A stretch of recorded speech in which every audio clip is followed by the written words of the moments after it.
The Cold Embrace of Reality. The Lady of Shalott by John William Waterhouse.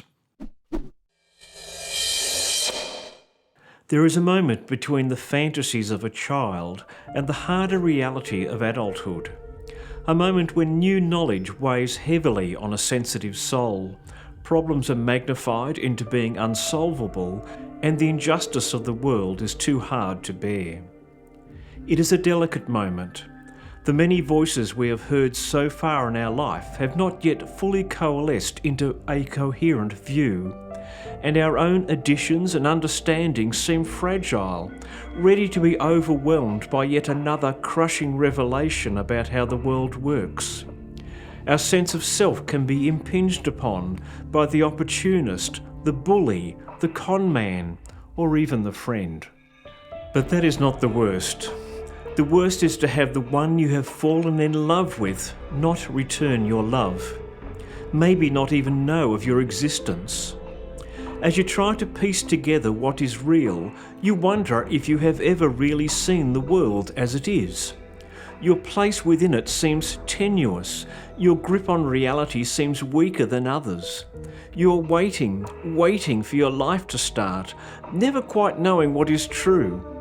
All the time seeing others who seem more sophisticated, more alive, more confident, more involved in life than you, while you, kept in a tower of your own understanding of reality, count down the hours, with real life ever out of reach, just beyond, like a mirror image, somehow real but not quite right. In the boat we find such a young woman. In breaking free of a cursed existence, she is at once for the first time fully alive, and at the same time recognising that her life is almost gone. Of the 3 candles on the prow, only one is lit, and that one barely holding on. A crucifix faces her, the lantern's light is weak. Below her the cold, dark depths are ready to receive her, because this journey to her destiny is fraught with danger. An ancient curse bears down upon her. Around her is her own tapestry, the sum total of her understanding of life. In her hand the final chain, about to be loosed. And on her face the sorrows of her heart are etched. I have seen the world and it is too much. My breath catches, my eyes are lowered, my hand stretches out. My white clothes encompass my purity, my dreams and yearnings unfulfilled. I am vulnerable, and there are none that see my pain, none that understand. My love stands ever out of reach. What will become of me? John William Waterhouse painted The Lady of Shalott in 1888. It follows the style of the Pre-Raphaelite Brotherhood, a group of 7 artists, poets and art critics that promoted a return to the intense colours, details and complex compositions of Quattrocento Italian art.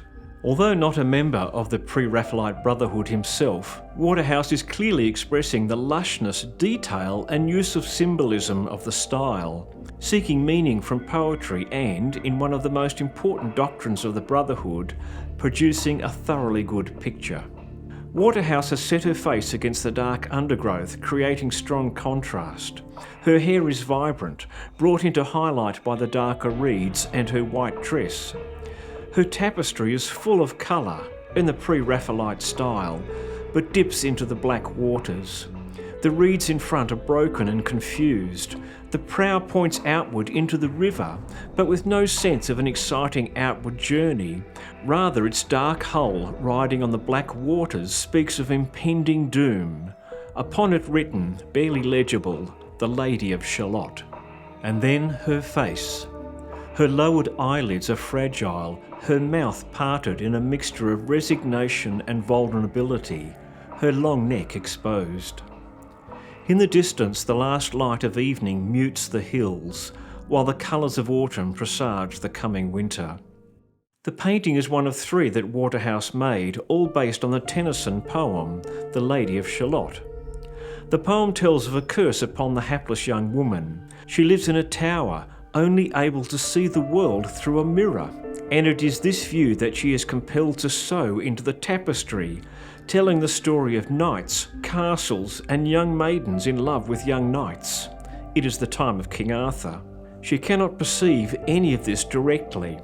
Because of the curse, if she looks directly, she will die.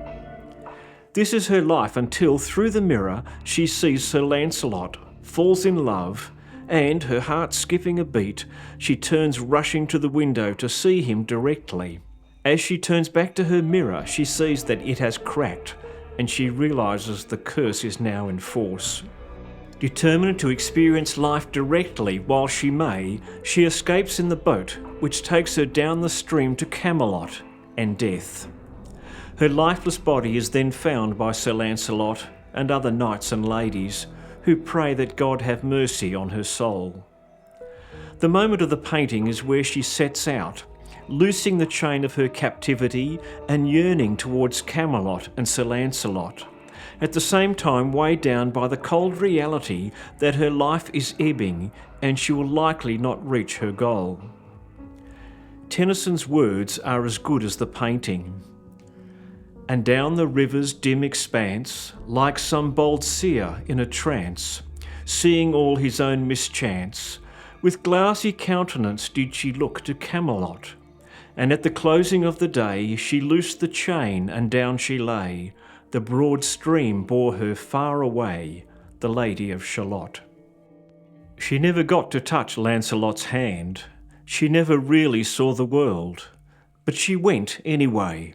Why try, you might think, but try we must.